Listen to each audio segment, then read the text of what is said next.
News 18 বাংলায় স্বাগত। সন্ধ্যে 6টা কলকাতা নিউজ বুলেটিন নিয়ে আপনাদের সঙ্গে রয়েছে আমি শর্মিষ্ঠা। প্রথমে কেরল মডেলের দিকে নজর রাখবো এবং সেই কেরল মডেল এই মুহূর্তে ধূলিসাৎ বলেই অনেকে মনে করছেন, কারণ কেরলের মুখ্যমন্ত্রী পিনারাই বিজয়ন তিনি বলছেন কেরলে গোষ্ঠী সংক্রমণ হয়েছে। একসময় যেখানে করোনা মোকাবিলায় বিশ্ব স্বাস্থ্য সংস্থা কেরল মডেলে প্রশংসা করেছিল, সেই কেরলে প্রথম গোষ্ঠী সংক্রমণ।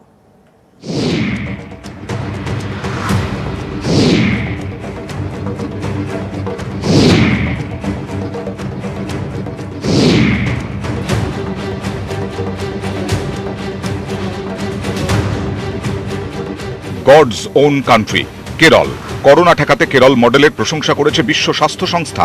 এবার সেই কেরলেই গোষ্ঠী সংক্রমণ। এই প্রথম কোন রাজ্য গোষ্ঠী সংক্রমণের কথা ঘোষণা করল। শুক্রবার কেরলের মুখ্যমন্ত্রী পিনারাই বিজয়ন জানান, তিরুবনন্তপুরমের উপকূল এলাকা পুল্লুভিলা ও পন্থুরাতে গোষ্ঠী সংক্রমণ হয়েছে। কেন কেরলের এলাকাগুলিতে গোষ্ঠী সংক্রমণ ছড়ালো? বিশেষজ্ঞরা বলছেন, তিরুবনন্তপুরমের উপকূল এলাকাগুলিতে জনঘনত্ব অত্যন্ত বেশি, তাই বিধি মেনে সামাজিক দূরত্ব বজায় রাখা কঠিন। গোষ্ঠী সংক্রমণ মোকাবিলায় সংক্রমিত এলাকাকে 3টি জোনে ভাগ করা হয়েছে। আঞ্চুথেঙ্গু পেরুমাথুরা পর্যন্ত এলাকাকে একটি জোনে রাখা হয়েছে। দ্বিতীয় জোনটি পেরুমাথুরা থেকে ভিজিনাজাম, তৃতীয় জোনটি ভিজিনাজাম থেকে উরাম্বু পর্যন্ত। করোনায় গোষ্ঠী সংক্রমণের খবরে অনেকেই হতবাক, কারণ এই কেরলই প্রথম থেকে দেশকে পথ দেখিয়েছে। কেরল মডেল সর্বত্র প্রশংসা পেয়েছে। কড়া লকডাউন, 28 দিনের কোয়ারেন্টিন, লাগাতার টেস্ট, জেলায় জেলায় কোভিড কন্ট্রোল সেল, ভিন রাজ্যের শ্রমিকদের জন্য শিবির। এই কেরল মডেলেই সাফল্য আসে, কিন্তু তাল কাটল তিরুবনন্তপুরমের গোষ্ঠী সংক্রমণে। সেখানকার উপকূল এলাকা সম্পূর্ণ লকডাউন করা হয়েছে। পরিস্থিতি নিয়ন্ত্রণে আনতে বিশেষ পুলিশি ব্যবস্থাও নেওয়া হয়েছে। তবে কেরলে গোষ্ঠী সংক্রমণের দাবি মানতে নারাজ স্বাস্থ্য মন্ত্রক। নিউজ 18 বাংলা। দেশে ক্রমশই করোনা আক্রান্তের সংখ্যা বেড়ে চলেছে। আজকের সার্বিক পরিস্থিতিটা কি, আজকের ছবিটা কি জানবো। আমাদের সঙ্গে আমাদের যে ছবি এখনো পর্যন্ত আমরা দেখতে পাচ্ছি গ্রাফিক্যাল প্রেজেন্টেশনের মাধ্যমে সেই তথ্য আমরা তুলে ধরছি। মোট আক্রান্তের সংখ্যা 10,38,716। ভারতে করোনা আক্রান্ত 24 ঘন্টায় আক্রান্ত হয়েছে নতুন করে 34,884 জন।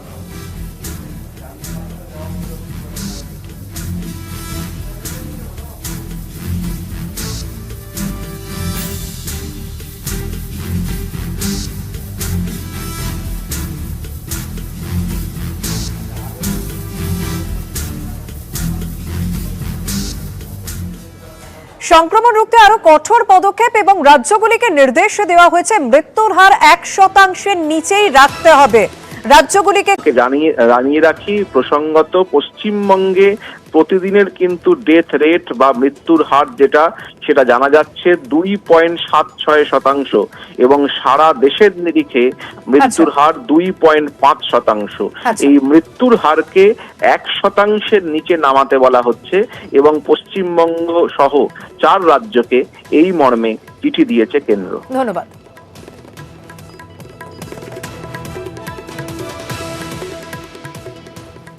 এদিকে ইতিমধ্যে নয়া নির্দেশিকা কেন্দ্রীয় স্বাস্থ্য মন্ত্রকের।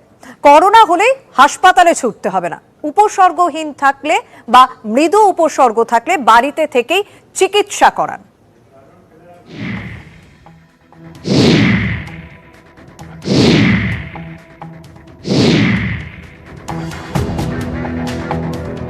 সংক্রমণের নিরিখে প্রতিদিন নিজের রেকর্ড ভাঙছে করোনা। দ্রুত গতিতে বাড়ছে অ্যাক্টিভ করোনা আক্রান্তের সংখ্যাও।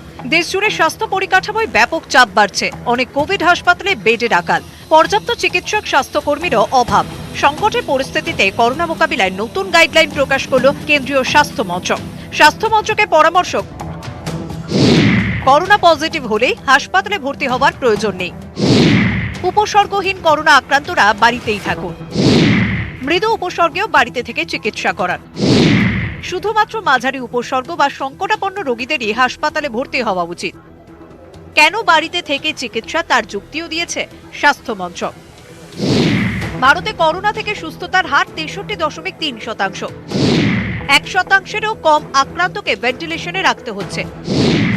2%-এরও কম আক্রান্তকে আইসিইউতে রাখতে হচ্ছে, 3%-এরও কম আক্রান্তকে অক্সিজেন দিতে হচ্ছে। স্বাস্থ্য মন্ত্রকের নয়া পরামর্শকে যুক্তিযুক্ত বলেই মনে করছেন চিকিৎসকদের একাংশ। হোম আইসোলেশন বা হোম বেসড কেয়ার জনস্বাস্থ্যের একটা স্বীকৃত পদ্ধতি। এটা যদি বাস্তবে প্রয়োগ করতে হয় তাহলে আমাদের প্রথম দরকার হচ্ছে আত্মবিশ্বাস, যিনি অসুস্থ হয়েছেন তার এবং তার পরিবারের অন্যান্য সদস্যদের। 2 নম্বর যেটা লাগবে, এই গাইডলাইন্সও আছে, উপযুক্ত একটা পরিবেশ, আলাদা আলো বাতাসযুক্ত ঘর এবং সেখানে পরিচর্যা, দৈনন্দিন পরিচর্যা করবেন এমন একজন সুস্থ কম বয়সী মানুষ। সবচাইতে জরুরি যেটা, সেটা হচ্ছে আত্মীয় স্বজন তো বটেই, আশপাশের প্রতিবেশীদের সাহায্য সহযোগিতা এইরকম কাজটাকে বাস্তবে প্রয়োগ করতে গেলে অত্যন্ত জরুরি। স্বাস্থ্য মন্ত্রকের দাবি, টেস্ট, ট্র্যাক ও ট্রিটমেন্ট অর্থাৎ করোনা পরীক্ষা, শনাক্ত ও চিকিৎসা, এই 3 অস্ত্রেই মহামারী মোকাবিলায় সাফল্য আসছে। নিউজ 18 বাংলা। আজ সাংবাদিকদের মুখোমুখি হয়েছিলেন মুখ্য সচিব রাজীব সিনহা। তিনি বলেছেন, যেখানে স্বাস্থ্যবিধি লঙ্ঘন সেখানেই বেশি সংক্রমণ।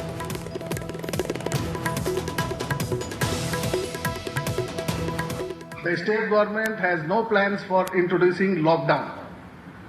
What we have done is containment zone based. আমরা লকডাউন করব, বাট ব্যাপকভাবে লকডাউনের আমাদের কোনো এখনো আপাতত সেরকম পরিস্থিতি আসে নেই, সেরকম পরিকল্পনা নেই। এদিকে আজ স্বাস্থ্য আধিকারিকদের সঙ্গে বৈঠকে বসেছিলেন কলকাতার নোডাল অফিসার আলাপন বন্দ্যোপাধ্যায়। তিনি ঠিক কি বলেছেন এবং কি জানিয়েছেন, কোন বিষয়গুলি এই মুহূর্তে চিন্তার, জানবো। আমাদের সঙ্গে সরাসরি রয়েছেন প্রতিনিধি পারাদীপ। পারাদীপ, কি বলেছেন আলাপন বন্দ্যোপাধ্যায়?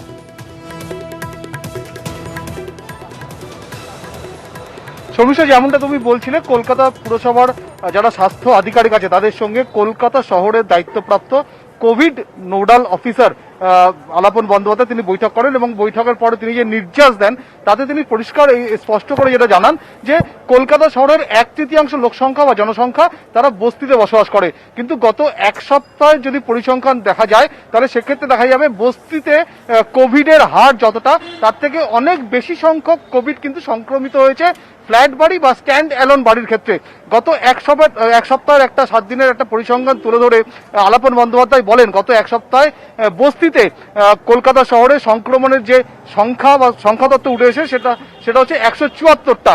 অন্য ক্ষেত্রে স্ট্যান্ড অ্যালোন বাড়ির ক্ষেত্রে সেটা এসছে 1200টি এবং ফ্ল্যাট বাড়ির ক্ষেত্রে সেটা এসছে 1400টি। অর্থাৎ এটা স্পষ্ট বোঝা যাচ্ছে যে কলকাতা শহরে সংক্রমণ, কোভিড সংক্রমণ যে লাফিয়ে লাফিয়ে বাড়ছে বা কলকাতা শহরে কন্টেনমেন্ট জোনের যে সংখ্যা তত্ত্ব আমাদের সামনে এসছে, সেক্ষেত্রে বস্তিতে যতটা না আতঙ্ক ছড়াচ্ছে তার থেকে অনেক বেশি আতঙ্ক বা ভয়াবহ রূপ নিয়েছে কোভিড, সেটা কিন্তু ফ্ল্যাট বাড়ি বা স্ট্যান্ড অ্যালোন বাড়ির ক্ষেত্রে। এবং সেক্ষেত্রে আগামী দিনে যারা স্বাস্থ্যকর্মী রয়েছেন তাদের ফ্ল্যাট বাড়ি এবং আবাসনগুলির ক্ষেত্রে বাড়তি নজর দেওয়া হবে, সে কথাও তিনি উল্লেখ করেন। শর্মিষ্ঠা, ধন্যবাদ। 174টি কেস এনারা পেয়েছেন স্লাম অঞ্চলে, অথচ সিঙ্গেল ইউনিট বাড়ির ক্ষেত্রে সেই ফিগার হচ্ছে প্রায় 1200, ফ্ল্যাটের ক্ষেত্রে প্রায় 1400। বিশেষত বস্তি অঞ্চলে সামগ্রিকভাবে সর্বত্র খুবই ভালো হাউস টু হাউস ভিজিট করছেন এবং এর ফলেই সম্ভবত কলকাতায় বস্তি অঞ্চলে রিমার্কেবলি লো কোভিড হওয়ার রেট। এই মুহূর্তে চিকিৎসক হোক বা বিশেষজ্ঞ প্রত্যেকেই বলছেন মাস্ক মাস্ট, কিন্তু কলকাতার রাস্তায় ঘুরে দেখা যাচ্ছে অনেকেরই মুখে মাস্ক নেই, কারণ মাস্ক আবার থুতনিতে ঝুলছে, কেউ আবার ক্যামেরা দেখে মাস্ক পরছেন।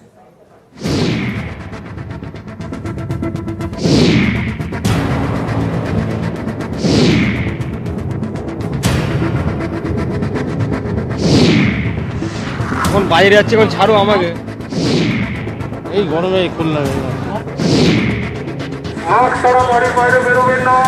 বাড়ির বাইরে পা রাখলেই মাস্ক মাস্ট, সে কবে থেকে বলে আসছেন স্বাস্থ্য বিশেষজ্ঞরা, কিন্তু সে কথা শুনে কে? কলকাতার রাস্তায় মাস্ক ছাড়াই বহাল তবিয়তে ঘুরছেন অনেকে। মহামারীর জমানাতেও হাটে বাজারে ঠিক ভিড়, চায়ের দোকানে সাত সকালে আড্ডা। কলকাতা আছে কলকাতাতেই, মুখে নেই শুধু মাস্কটাই।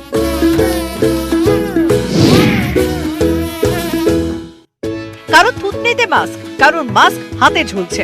ক্যামেরা দেখে কেউ বলছেন এই তো পড়ছি, কারো আবার সাফাই মাস্ক খুলে একটু শ্বাস নিচ্ছিলাম। মাস্কটা খুলে রেখেছেন কেন? আমি এখন খুলেছি। এমনি মানে এমনিতে খোলার কারণটা কি? ऐसे ही बैठे थे तो खोल दिए। আপনার মাস্ক কোথায়?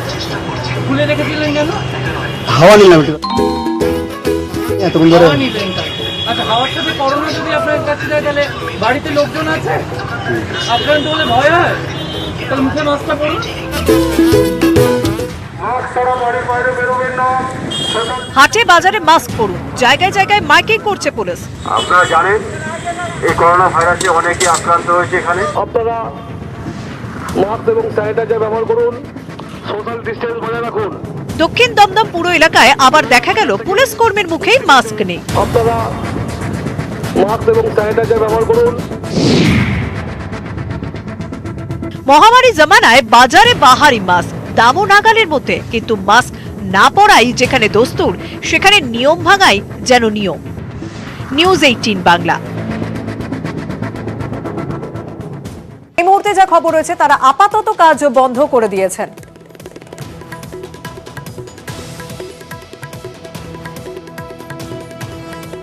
বিস্তারিত জানবো, আমাদের সঙ্গে রয়েছেন প্রতিনিধি আবির ঘোষাল। আবির, ঠিক কি অভিযোগ উঠছে?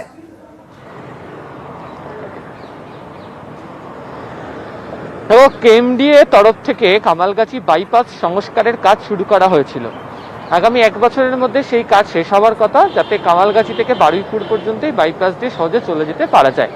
এই রাস্তার বর্তমান যে অবস্থা, তাতে যেটা পরিকল্পনা ছিল যে রাস্তার ক্ষয় রোধ করার জন্য এই রাস্তার পাশ দিয়ে যে যাওয়া রয়েছে, যে খাল রয়েছে বা আদিগঙ্গা যেটা রয়েছে, সেখানে যে বলগা, কাঠের বলগা, সেগুলোকে বসানো হবে যাতে ক্ষয়টা রোধ করতে পারা যায়।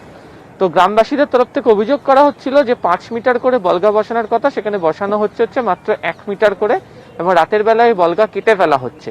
তো গ্রামবাসীরা দিনকে কাজ আটকে দেন এবং তারা কেএমডিএ কে খবর দেন। কেএমডিএ দায়িত্বপ্রাপ্ত এক্সিকিউটিভ ইঞ্জিনিয়াররা যখন ঘটনাস্থলে যান, তখন গিয়ে তারা হাতে নাতে ধরেন যে একদমই তাই, যে 5 মিটারের জায়গায় মাত্র 1 মিটার বলগা বসানো হচ্ছে, এবং তার পরিপ্রেক্ষিতে দুর্নীতির অভিযোগ রয়েছে এবং কাজ আপাতত বন্ধ করা হয়েছে। এবং গ্রামবাসীদের অভিযোগ, এভাবে যদি কাজ হতে থাকে তাহলে রাস্তা যেভাবে তৈরি করা শুরু করা হয়েছিল, তাতে সেই রাস্তা 2 মাসের মধ্যে ফের নষ্ট হয়ে যাবে। ফলে এক্ষেত্রে দাঁড়িয়ে তারা ওই নির্দিষ্ট সংস্থা বা ঠিকাদারি সংস্থার বিরুদ্ধে দুর্নীতির অভিযোগ আনছেন। ধন্যবাদ আবির। স্থানীয়রা কি বলছেন শুনে নেওয়া যাক। বল্লি দেওয়ার কথা, এখানে 3 ফুট বল্লি আমরা দেখতে পাচ্ছি। 3 ফুট, কোনোটা 4 ফুট, কোনটা 3.5 ফুট, এরকম বল্লি দেখতে পাচ্ছি। রাতের অন্ধকারে মালটা সব মেরে দিচ্ছে। আমরা যখন ধরতে যাচ্ছি বলছি আপনাদের কোনো কথা বলা যাবে না, আমরা সব বুঝি, আপনারা বোঝেন না, আপনারা এর সম্বন্ধে কি বুঝবেন? হ্যাঁ, সেটাও আমরা আজকেই ইনফর্ম হলাম, সঙ্গে সঙ্গে আমাদের লোকজন এসে গেছে আর কি, এসে গিয়ে আমরা ধরেছি এবং আইডেন্টিফাই করেছি। তো ওরা সাইট লিফট করে চলেও গেছে। এটা 5 মিটারের বললার কথা হচ্ছে। এটা কোথা হচ্ছিল? 2 মিটার করে আমরা ধরতে পেরেছি, 2 মিটার ওরা করেছে। এটা চুরি। তো ন্যাচারালি এসে আমরা কাজ বন্ধ করে দিয়েছি, ওরাও সাইট ছেড়ে সাইড লিফট করে চলে গেছে।